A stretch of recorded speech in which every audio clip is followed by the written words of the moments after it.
Hello বন্ধুরা, কেমন আছো তোমরা সবাই? তো আজ হচ্ছে 11 ডিসেম্বর। তো আজকে আমরা দুজন মিলে, মানে আমি আর মা দুজন মিলে এখন চলে যাচ্ছি রামকৃষ্ণ মঠে।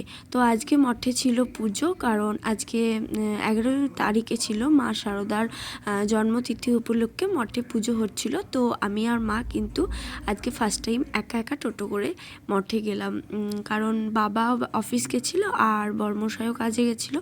তো ওই জন্য আমরা দুজন মিলেই চলে গেছিলাম। আর মঠটাকে কত সুন্দরভাবে সাজানো হয়েছে দেখো, মানে কত সুন্দর মায়ের ছবি সুন্দর করে সাজিয়েছে। তো দেখতে তো খুবই ভালো লাগছিলো, আর পরিবেশটাও অনেকটা সুন্দর লাগছিলো। তো তারপর আমরা কিছুক্ষণ বসেছিলাম, অনেকজনের সাথে আলাপ হলো। তো সেখানে খানিকক্ষণ কথা বলার পর এখন আমরা খেয়ে নিচ্ছি বেগনি। তো ওখানে স্টল বসেছিল, তো তারপর এখন প্রসাদের জন্য লাইন দিয়ে নিয়েছি। আর লাইনটা দেখো কত বড় ছিল।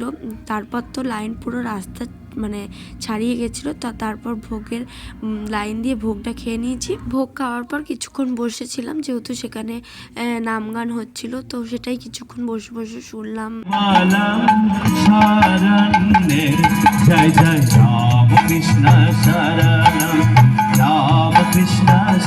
তো তারপর আর কিছু না, তো চলে এসেছিলাম বাড়ি। তো আজকের ব্লগটা এতটুকু দেখাচ্ছি, নেক্সট একটা ব্লগে বাই।